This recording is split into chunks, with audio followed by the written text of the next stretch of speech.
En este video, entrevistamos a uno de los actores más reconocidos dentro de la industria del doblaje, dándole voz a diversos personajes hasta ser la voz del mismísimo Garfield. Ustedes no vieron nada, ¿de acuerdo? Sé dónde viven. Que nos platicará cómo fue que se quedó con el icónico personaje que odia los lunes y que gracias a los fans pudo viajar a México para darle voz a un personaje muy importante de la animación. Sin más preámbulos, comenzamos.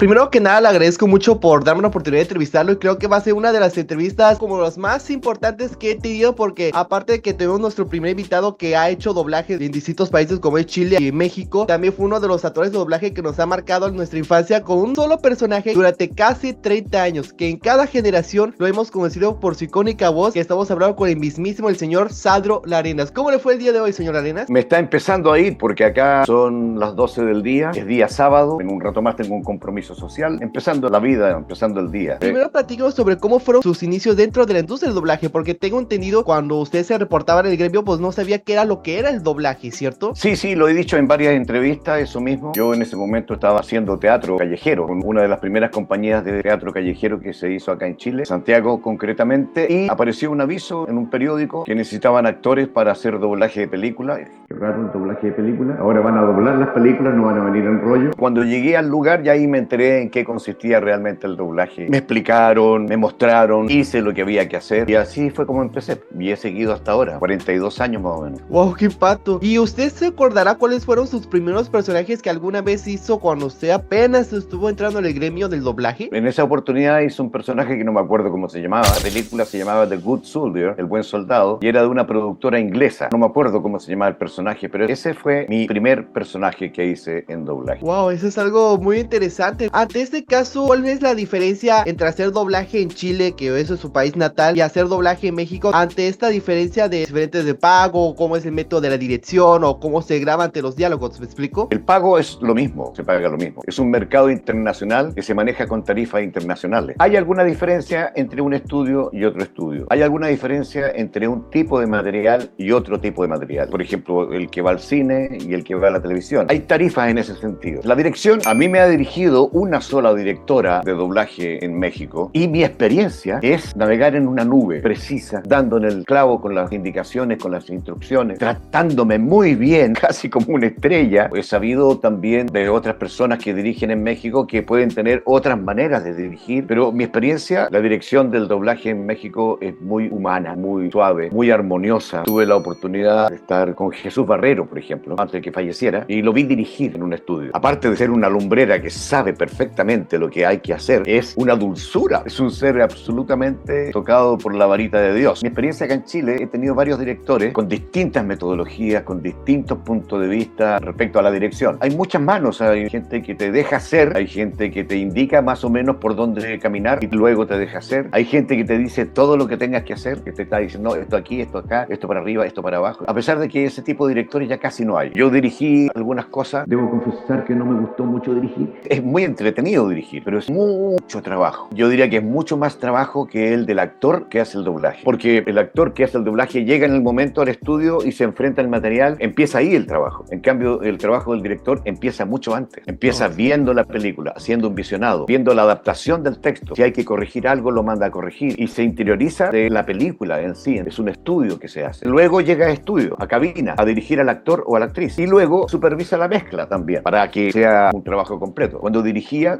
así. Debo ser honesto, la paga no guarda relación con la cantidad de trabajo que sea. La lana que se gana debiera ser más. No es más, yo lo entiendo, porque el mercado se maneja así. Mercado. Según. Preferí seguir haciendo mi labor de actor de doblaje y no dirigir. Me ha tocado dirigir teatro, no mucho como lo que me gustaría. Yo esencialmente soy actor de teatro, ahí me formé. Y esa formación es la que me ayudó a entender y a desarrollar mi expertise en el doblaje. Wow, eso es algo muy impresionante. Y ante este caso, ¿cuál sería la diferencia entre hacer teatro y hacer doblaje? Mira, hay una enorme diferencia en términos de lo que es el uso de la voz, por ejemplo. En el teatro tú proyectas la voz para que llegue a la última fila de espectadores. En el caso del teatro callejero se proyecta aún más la voz. Pero en el caso del doblaje, la voz, la proyección que tiene es la distancia que hay entre tú y el micrófono. No debe proyectarse más allá la voz, por lo tanto los volúmenes son otros. Yo te puedo hablar en teatro y te puedo hablar en doblaje. Es necesario el doblaje. Digamos, es un arquetipo, es una casi caricatura de la diferencia entre el teatro y el doblaje. Hay otras diferencias más, con más sutileza. El tipo de actuación en teatro es más expresionista o tiende más a los expresionistas. En doblaje es minimalista. Es igual que en cine. Menos es más. Por eso que cuando uno hace doblaje tiene que mirar los ojos al personaje y por los ojos hacia adentro, hacia el alma. Más que mirar el lip sync, sí es importante, sobre todo cuando hay labiales, sí, está bien. Hay otras sincronías que hay que respetar, por supuesto. Pero para entender al personaje emocionalmente y psicológicamente hay que mirarlo a los ojos. Y en los ojos te vas a dar cuenta cuál es la emoción que está sintiendo ese personaje. Ahora sí lo voy a tomar en cuenta. Hablando del cine, y también platíquenos sobre cuál fue el personaje más difícil de interpretar, porque tengo entendido que hubo un personaje que sí lo interpretó, que no vamos a decir quién es, pero hizo una intervención de un país latinoamericano que fue Venezuela. ¿Cómo fue darle vida a esa persona? Porque no es personaje, es persona en la vida real. Justamente eso. En eso radicó la dificultad. Fue muy difícil para mí entender ese mecanismo. Intelectualmente yo lo entendía, me lo explicaban muy bien, pero esa sutileza de actuar sin actuar, de existir. En términos de cómo me enfrenté yo a ese desafío, cuando ya logré dar con la tecla correcta, el asunto fluyó y hice varios capítulos de Apprentice, que era el programa que él dirigía, hacía, creaba, mandaba, él lo hacía todo. Ahora lo que está haciendo ahora es un poco lo mismo. Está bien, ahora sí vamos a meternos un tema que va a ser muy interesante, porque hay un personaje que al hacer casting, hasta el mismísimo que fue uno de los creadores originales de dicha historieta, lo eligió para hacer a ese personaje, que estamos hablando de este icónico personaje.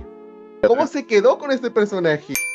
Ah, ya tenemos uno. Tiene una cámara en la mano. Sí, ya es Garfield director. Sí, es cierto, participé en un casting de hace muchos años atrás y Jim Davis, que es el creador, escogió mi voz para hacer la voz del personaje en la versión latina. La respuesta decía, esta voz es la que yo quiero que haga el personaje. Me enteré porque se grabó un 3/4, una cinta magnética. En una cinta así, y viajó en avión desde Santiago de Chile hasta Nueva York, donde está residiendo Jim Davis, escuchó las voces y eligió mi voz. Luego esa cinta viajó de nuevo de Nueva York con Nueva Jersey a Santiago de Chile, con la respuesta por escrito, diciendo la voz que yo quiero corresponde a tal altura del casting. Y esa altura era mi voz. Yo estaba realizando un trabajo más en mi actividad de actor de doblaje. Nunca me imaginé que iba a tener ese impacto el personaje. Y ahora les presentamos este modelito de perro. ¿Qué tal? ¿No es realmente precioso nuestro ridículo amiguito? Y Jim Davis seguramente tampoco se imaginó, aunque ya ese personaje ya estaba teniendo impacto en Estados Unidos y en Europa. Tengo entendido que llegó un fax, dueño del estudio de doblaje que se llama Leonardo Céspedes, felicitándolo por el doblaje y porque, a juicio de Jim Davis, era la mejor versión que él había escuchado de su personaje Garfield. Y hasta incluso para ese entonces iban a lanzar la primera película oficial del personaje. Usted iba a darle voz al personaje de Garfield, que lastimosamente que por petición de la empresa de Fox no se quedó por resaltar de que fue de esta película, ¿cierto? Claro, respecto a la película, en algún momento Fox me contactó para hacer el doblaje y yo dije que estaba dispuesto a hacerlo acá en Chile, hacerlo en México, hacerlo en Los Ángeles, donde quisieran que eso ocurriera, yo iba a viajar, digamos. No lo hicieron conmigo, lo hicieron con un comediante mexicano que se llama Adrián Uribe, que parece que es muy buen actor, muy buen comediante, perfecto, no tengo nada contra él, y él hizo el doblaje. Ya me conoces, sabes que soy muy flojo para destruir tu casa. Me provocaron,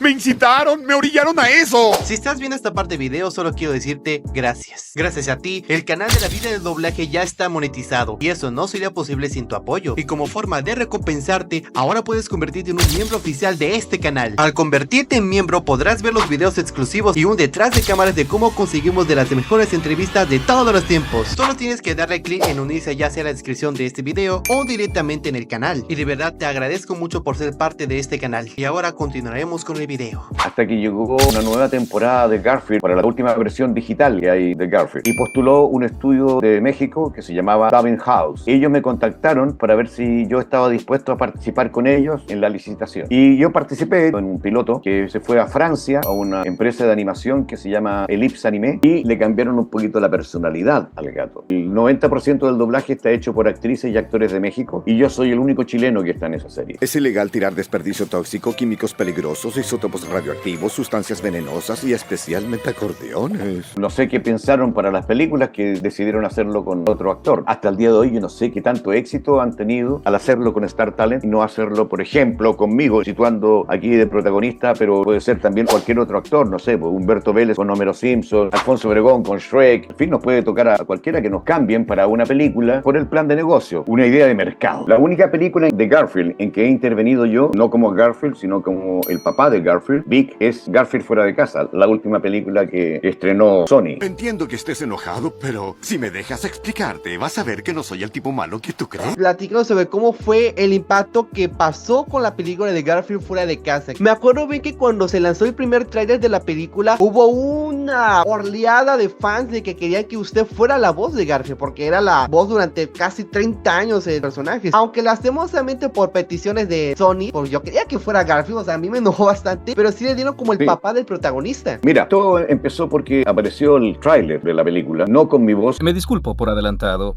La manera de comer que verán no va a ser bonita. Y si vienen con niños, es un buen momento para que se salgan. La voz del papá de Garfield también era otro actor mexicano. Bueno, esto salió a las redes y los fanáticos de Garfield dijeron, no, otra vez no puede ser que otra vez no esté Sano Larenas haciendo la voz del Garfield. Empezaron a meter bulla, a meter ruido. Y eso al parecer llegó a oídos de Sony, pero también llegó a oídos de Iyuno, que fue el estudio donde terminé haciendo el doblaje. Accedieron a hacerme un casting para hacer la voz de Garfield. Y hice un casting acá en Chile, ya no por avión, sino que por internet, el casting para allá. Parece que opinaron que la voz era el personaje, sí, pero se escapaba al plan de negocios, porque ellos estaban pensando en llevarme a la televisión de México. Yo no soy un rostro conocido en televisión, que es lo que marca el éxito o el fracaso en el mercado. Memo Villegas sí es muy conocido en la televisión mexicana, es un actor famoso. Entonces, Iyuno, no sé si Shoshiro o alguien más, dijeron, pero tiene que estar en la película, mira todos los fans que están ahí, van a boicotear esta cosa. Pero decidieron hacerme una prueba para el papá de Garfield, para Vic. Y quedé. Lamentablemente, un poco entre comillas, le quité el trabajo a otro colega de México que era el que iba a hacer la voz de Vic. No sé quién es, me gustaría conocerlo en algún momento y pedirle mis disculpas. El asunto es que quedé en el rol del papá de Garfield. Y en un momento determinado tuve que viajar a Ciudad de México y al día siguiente me fueron a buscar de la producción de Iyuno para que fuera al estudio a hacer el doblaje. La película la grabamos en un solo día. Y luego al día siguiente, en la mañana, me hicieron entrevistas en medios, grabé frases promocionales y a las 3 de la tarde estaba volando de vuelta a Santiago de Chile. O sea, todo el trabajo lo hice en 3 días. Ahora, ¿qué es lo importante de esto? A nivel personal, fue muy importante poder estar en un estudio de grabación de doblaje en México. Es como estar en el Vaticano del doblaje. Y dirigido por esa gran directora, con el apoyo de una tremenda ingeniera en sonido, y además estaba también una representante de Sony Production. Yo fui dirigido y guiado por 3 mujeres. Y eso es súper importante. Pero el hecho de que fueran mujeres me permitió poder entregarme más fácilmente, poder entender emocionalmente lo que ellas estaban queriendo decirme. Y concretamente Shoshiro, que fue la que hizo la labor de dirección. Y tengo entendido, creo que soy el primero y el único chileno actor de doblaje que ha hecho doblaje para cine en México. Sí, también hay otra actriz de doblaje, ha hecho doblaje aquí en Chile, actualmente se radica aquí en México y creo que es la primera actriz en hacer doblaje en México, tanto de cine, plataforma de streaming. A ver si conoce a Lucía Suárez. Sí, claro que sí. Lucía Suárez es una tremenda mujer, muy talentosa, muy simpática, muy humilde. Y no sé si habrá terminado su carrera de física. Ella está estudiando física. Wow, hay una física en el doblaje. Sí, pues. Bueno, yo voy a decir mi opinión de la película de Garfield, que a mí sí me enojó tantito. Por ejemplo, habían algunas escenas que el personaje de Garfield hablaba y obviamente era el Star Talent, pero había otra escena que cuando era el personaje del papá sí tenía como ese timbre como el personaje de Garfield de los 90. Y yo había algunas escenas de que siempre me preguntaba, a ver, ¿quién estoy escuchando? ¿Al Garfield de la película o al Garfield que alguna vez me marcó mi infancia, que fue el de los programas hasta las series de televisión? Escucha, Junior, entiendo que puedas estar molesto. ¿Molesto? ¿Por qué crees que estaría molesto? Solo me abandonaste cuando era un gatito en un callejón. A los dos escuchaste, porque el papá de Garfield en algún momento fue Garfield. Por lo tanto, hay giros sonoros que eran de Garfield y que los hicimos intencionalmente. Cuando Vic come, está comiendo Garfield. Por eso que había una lógica argumental para que yo hiciera la voz del papá y no de Garfield. En algunos momentos yo propuse esa situación y la directora dijo, ya, bien, perfecto, queda. Oiga, y ante este caso, ¿cuál sería la escena que más le representó cuando grabó la película de Garfield, que fue con el papá de... La escena que más me marcó es cuando están amarrados al árbol y Vic, el papá, le cuenta que no es lo que él cree. Él cree que lo abandonó, que lo dejó olvidado, y el Vic le dice que está equivocado y le cuenta que no fue tan así y le cuenta por qué él lo abandonó, porque iba a estar mejor, porque lo iban a alimentar, no iba a pasar frío. Si bien es cierto, nunca lo fue a ver, pero siempre lo fue a ver. Y veía que tenías una gran vida con John, entonces decidí mantenerme alejado. Esa escena impactó mucho y le cuenta lo del árbol, que todos los días iba al árbol y lo miraba desde arriba del árbol por la ventana de su habitación, cómo estaba durmiendo, cómo comía y marcaba con su uña. Me identificó mucho. Ahora yo me pregunto qué pasaba con la mamá. Ir a ver una nueva película en que veamos la historia de la mamá de Garfield. Esto es algo que sí dejaron esa intriga de, a ver, si está el papá, ¿qué le pasó a la mamá? Como le dije, el especial que le hicieron hace algunos años. Claro, ahí se une, ahí podría unirse. No hay nada de qué arrepentirse, Garfield. No todos nacemos para cazar ratones. Si tú lo dices. Sí, creo que sí lo van a llamar para la segunda parte. Si está el papá, sí lo van a llamar indudablemente. Eso espero. Y ya para terminar, ¿qué consejo le daría a la gente que quisiera entrar dentro de la industria del doblaje? Partan por leer y entender lo que están leyendo. Hoy por hoy existe este aparatito, el teléfono. Por lo tanto, si tú estás leyendo un libro, no entiendes el significado de la palabra, vas aquí al teléfono, lo buscas, significado de la palabra tanto, pum, y te la da. No solamente te va a servir para el doblaje, sino que te va a servir para la vida, porque eso amplía el horizonte y no de tragarte todo lo que te dicen y estudiar actuación, por ejemplo. Eso ayuda muchísimo. Y luego estudiar doblaje específicamente. Hoy por hoy hay escuelas de doblaje. Yo cuando empecé, por lo menos en mi país, no las había. De hecho, yo me iba caminando al estudio de doblaje. No vivía tan lejos, vivía como a 20 cuadras. Me iba caminando de mi departamento hasta el estudio de doblaje y volvía caminando. Pero sí cambiar algunos puntos de vista que te pueden ayudar a desarrollarte, a vivir en este mundo. Se presenta de una manera bastante difícil, cruda. No, hombre, pues yo le agradezco mucho por la oportunidad. Muchas gracias por la invitación y espero que esto te sirva a ti y a todos los que te siguen. Un gran abrazo, un gran saludo y muchas ganas de volver a Ciudad de México, de volver a ese país. He estado en 3 o 4 oportunidades y quedo fascinado, me encanta. Así que si sabes de alguien que quiera llevarme a alguna convención, a alguna feria o algo así, yo gustoso estoy dispuesto para ir. Sí, no, hombre. Y ya para terminar, no sé si gustaría despedirse de los grandes personajes que alguna vez haya interpretado durante su trayectoria en la carrera del doblaje. Bueno, el gran personaje es este. Hola amigos, espero que se porten bien. No se porten bien. Pórtense como les nazca. A mí me están haciendo comer una lasaña de alcachofas. Así que me voy. Hasta pronto. Hasta la próxima. Hasta la próxima. Hasta la próxima. Ay, no me imaginé al propio Garfield. Yo, efectivamente, pues yo le agradezco mucho la oportunidad. Y si Dios permite, me encantaría mucho en tener la oportunidad de participar en una de mis películas o algún proyecto de cine. Como que pase. Sí, hablémoslo, conversémoslo cuando eso se produzca. Y yo feliz, por supuesto, de participar en aquello. Muchas gracias por la invitación, amigo.